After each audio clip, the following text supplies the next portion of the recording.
الحمدللہ رب العالمین والعاقبۃ للمتقین والصلاۃ والسلام علی رسولہ الکریم اما بعد فاعوذ باللہ من الشیطان الرجیم بسم اللہ الرحمن الرحیم۔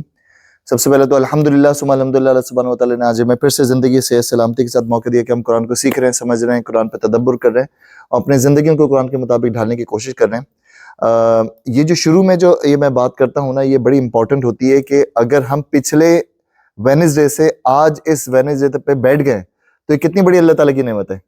تو وہ ہمیں یہ موقع مل جانا کہ اللہ تعالیٰ نے ہمیں ایک ویک سے دوسرے ویک کا موقع دے دیا ہے، یہ اللہ تعالیٰ نے پھر سے مہلت دے دی، ٹھیک ہے؟ تو یہ کتنی بڑی بات ہے، اللہ تعالیٰ نے ہمیں مہلت دی۔ ایک دوسری، میں ہمیشہ یہ اللہ تعالیٰ کو پریز کرتا ہوں کہ صحت اور تندرستی کے ساتھ ہمارے، کیونکہ میں بھی کسی کو بتا تھا کہ میرے منڈے سے لے کے فرائیڈے تک ملٹیپل سیشنز ہو رہے ہوتے ہیں۔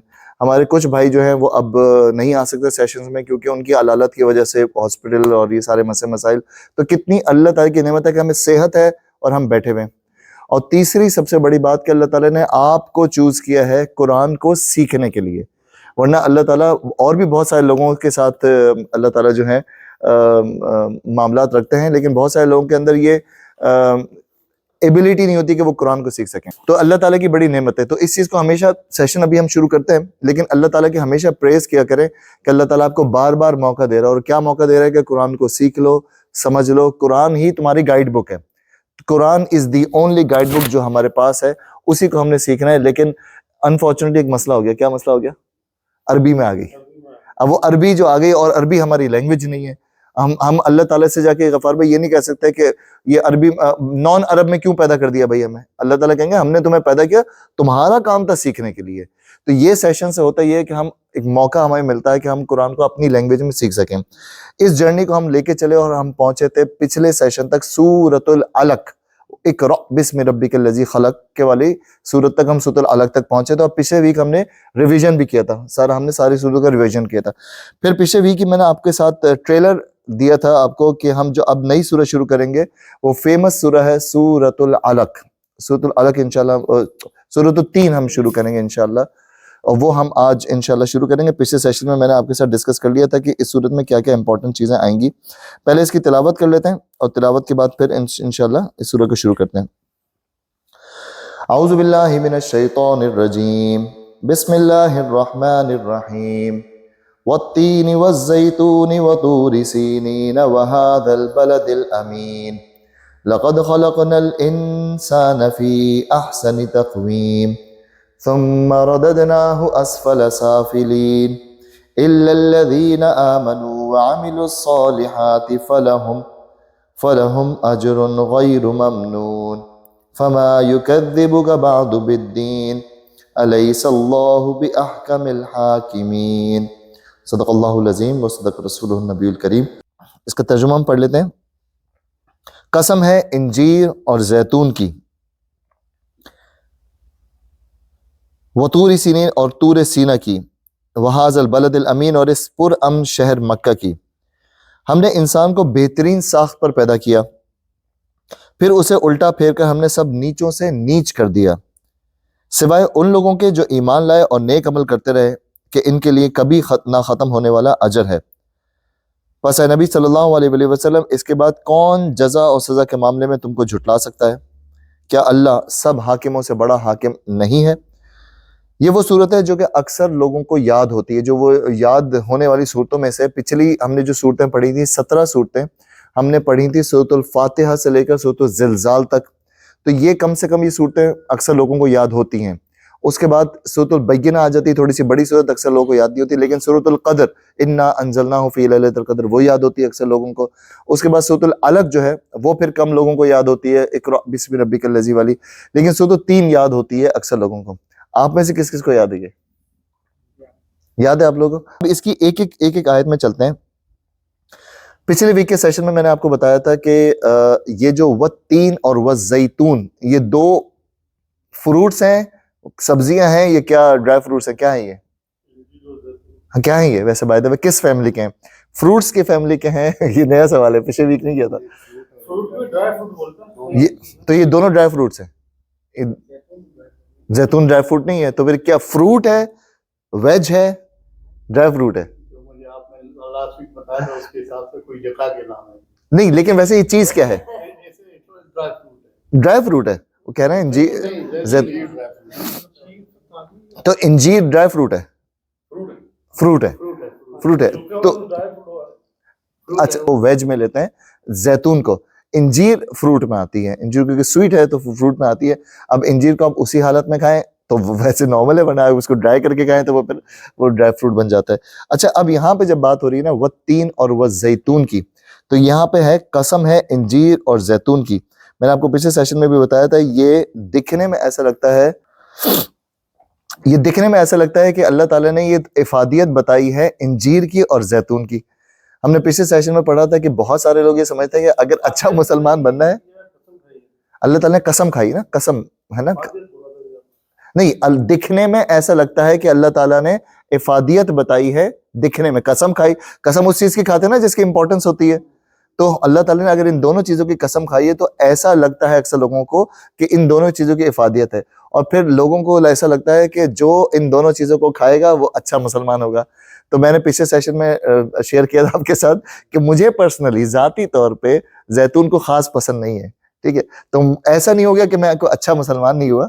اگر مجھے زیتون خاص پسند نہیں ہے تو اس سے ایمانیات کا کوئی تعلق نہیں ہے.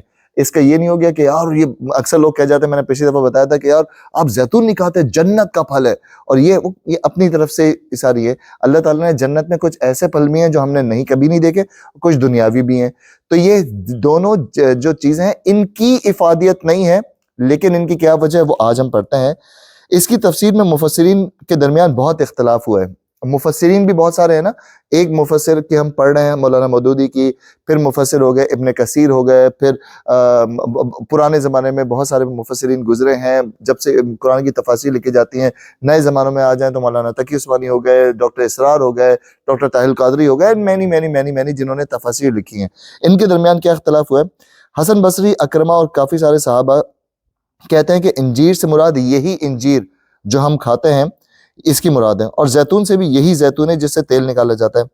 ابن ابی حاتم اور حاکم نے ایک قول حضرت عبداللہ بن عباس سے بھی اس کی تائید میں نقل کیا ہے، اور جن مفسرین نے اس تفسیر کو قبول کیا انہوں نے انجیر اور زیتون کے خواص اور فوائد بیان کیے کر کے یہ رائے ظاہر کی کہ اللہ تعالیٰ نے انہی خوبیوں کی وجہ سے ان دونوں پھلوں کی قسم کھائی ہے.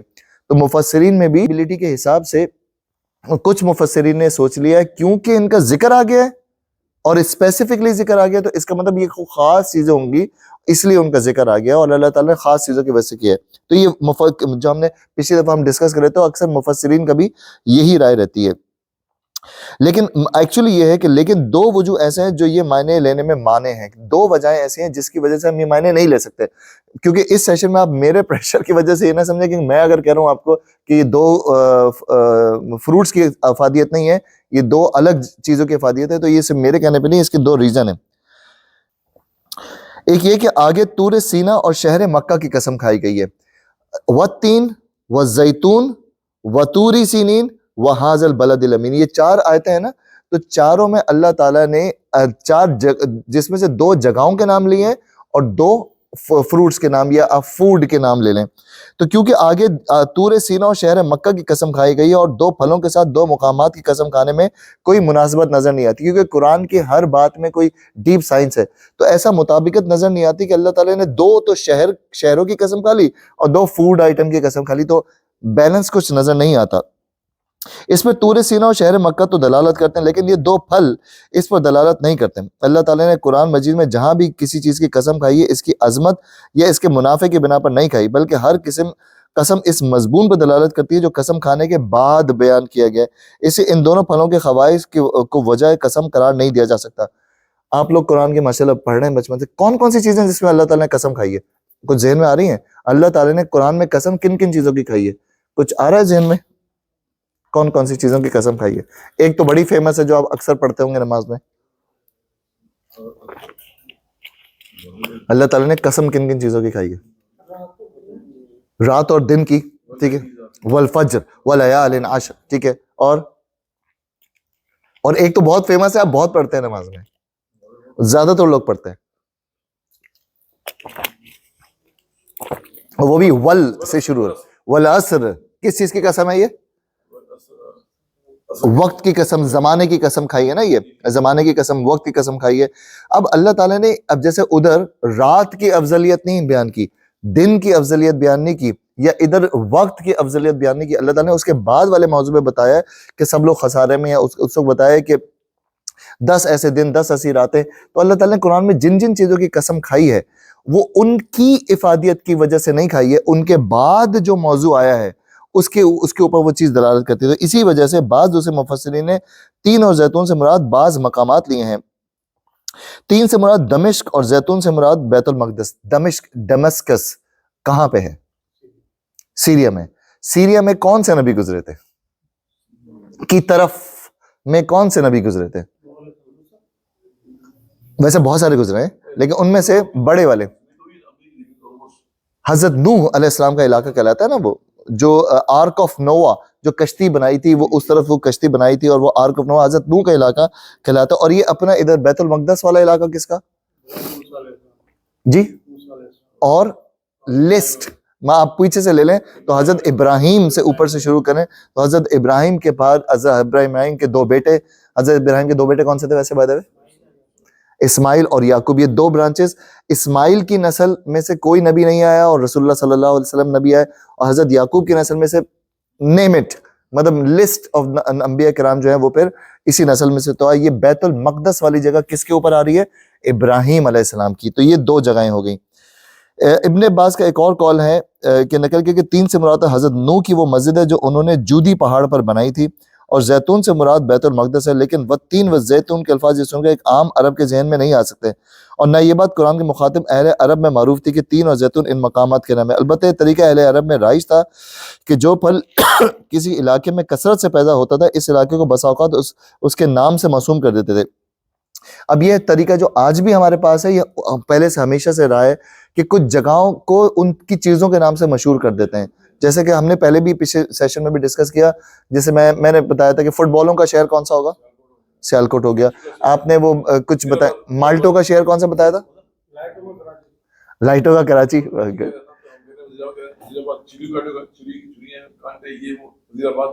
اچھا اچھا مجھے نہیں پتا. اچھا مجھے نہیں پتا تھا. چلیں وزیر آباد. مالٹو کا بھی کسی نے لاسٹ ویک بتایا تھا. سرگودا. اب ایسی چیزیں ہم سوچتے رہیں گے اور ہمیں نکلتے رہیں گے.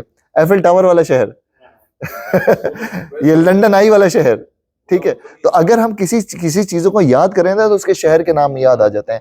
اب یہ چیز آبسلیٹ ہوتی جا رہی ہے آہستہ آہستہ, لیکن پرانے زمانوں میں جگہوں کے نام سے ان کی کوئی خاص کی چیز کے نام سے, جیسے کہ ابھی یعقوب نے بڑی اچھی بات کی کہ روشنیوں کا شہر.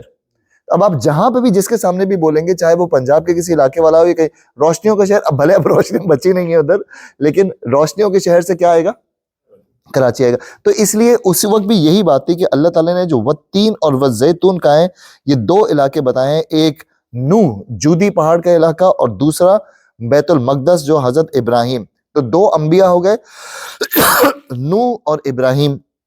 اس کے بعد آ جاتا ہے وطور سینین. وطور سینین یہ طور سینا, اصل میں طور سینین فرمایا گیا ہے. سینین جزیرہ نمایاں سینا کا دوسرا نام ہے. اسی کو سینا یا سینا بھی کہتے ہیں, اور سینین سے بھی خود قرآن میں ایک جگہ پہ طور سینا کے الفاظ استعمال کیے. اب چونکہ وہ علاقہ جس میں کوہ طور واقع ہے سینا ہی کے نام سے مشہور ہے, اس سے ہم نے ترجمے اس کا یہی نام درج کیا ہے. اب یہاں یہ کس کا علاقہ ہے؟ کس بڑے نبی کا علاقہ یہ تھا؟ ہاں نوح علیہ السلام, ٹھیک ہے. کس کا تھا؟ طور سینا, کوہ طور, حضرت موسیٰ علیہ السلام کا تھا نا. یہ کوہ طور پہ چڑھ کے اللہ تعالیٰ سے ہم کلام ہوتے تھے نا, تو کوہ طور, طور سینا. تین ہو گئے. پہلا نبی کون؟ نوح. دوسرا نبی کون؟ ابراہیم. تیسرے نبی کون؟ موسیٰ علیہ السلام. اب آ جائیں وَهَذَا الْبَلَدِ الْأَمِينَ. یہ حاضل کہتے ہیں اس جگہ کو, کیونکہ یہ نبی حضور پاک صلی اللہ علیہ وسلم پہ آیت اتر رہی ہے تو جہاں حضور پاک صلی اللہ علیہ وسلم موجود ہیں, مکی صورت ہے, اور اس پرامن شہر مکہ کی. یہ کون سے نبی ہو گئے؟ حضور پاک صلی اللہ علیہ وآلہ وسلم. تو چار انبیاء کا ذکر ہو. اب کبھی بھی آپ وہ تین وزیتون پڑھیں تو آپ کو یاد ہوگا یہ چار انبیاءوں کے ذکر ہوا ہے, نوح, ابراہیم, موسیٰ اینڈ رسول اللہ محمد رسول اللہ صلی اللہ علیہ وآلہ وسلم. اچھا, اس میں مفسرین ایک اور چیز کہتے ہیں کہ ایک اولو العزم پیغمبر جو ہے نا, اولو العزم آپ کو پتا ہے کس, یہ جو میں برڈ بول رہا ہوں آپ کے ذہن میں آ رہا ہے اولو العزم پیغمبر؟ نہیں آ رہا؟ اچھا اولو العزم پیغمبر ہیں وہ 5 امپورٹنٹ پیغمبر جن کا قرآن میں اولو العزم میں ذکر ہوا ہے، ان میں ان 4 میں تو یہ 4 آ گئے، ایک کون مسنگ ہے؟ ایک مسنگ ہے، عیسیٰ علیہ السلام۔ اب عیسیٰ علیہ السلام مسنگ ہیں تو لیکن مفسرین کہتے ہیں کہ کیونکہ وہی جگہ موسیٰ کے بعد عیسیٰ کی بنی نا، تو اس طور سینا کے بعد اسی وادی میں پھر آگے پھر حضرت عیسیٰ علیہ السلام بھی آئے، تو حضرت عیسیٰ علیہ السلام بھی کائنڈ آف کور ہو جاتے ہیں اس میں۔ تو 5 اولو العزم پیغمبر جو ہیں، نوح، ابراہیم، موسیٰ، عیسیٰ اینڈ محمد الرسول اللہ، یہ 5 تقریباً اس میں کور ہو گئے۔ 4 کے تو ہمیں کلیئر مل گیا، لیکن 5 میں بھی کور ہو گئے۔ اب اس پرامن شہر مکہ کی جو یہاں بات ہے، بلد الامین، اب حضور پاک صلی اللہ علیہ وسلم جس وقت یہ صورت اتری، حضور پاک صلی اللہ علیہ وسلم پر ظلم ہو رہا ہے، حضور پاک صلی اللہ علیہ وسلم پہ جبر ہو رہا ہے، حضور پاک صلی اللہ علیہ وسلم کے صحابہ کو مارا جا رہا ہے، ابو جہل اپنے زوم میں ہے اس وقت، ابو لہب اس وقت اپنے فل زوم میں ہے اس وقت، تو پھر یہ امین جگہ، یہ پرامن جگہ کیسے ہوئی پھر یہ؟ تو پھر یہ پرامن جگہ کیوں ہوئی؟ کیونکہ حضور پاک صلی اللہ علیہ وسلم کو تو اس وقت بہت ٹربل مل رہی ہے، ابو جہل بہت تنگ کر رہا ہے، ابو لہب بہت تنگ کر رہا ہے، ابو سفیان اس وقت بہت تنگ کر رہے تھے، بعد میں مسلمان ہوئے، اس وقت ولید بن عقبہ، مینی اکرما اور یہ وہ سب بہت تنگ کر رہے تھے، تو پھر امن کی جگہ کیسے ہوئی؟ سوچنے والی بات ہے نا۔ اور یہ آیت اتری ہے رسول اللہ پہ، تو امن کی جگہ کیسے ہوئی؟ اب ہم تو نہیں تھا پریکٹیکلی، تو پھر کیسے پرامن شہر مکہ؟ تو لیکن آیت تو اس وقت اتر رہی ہے، حاذل بلد الامین،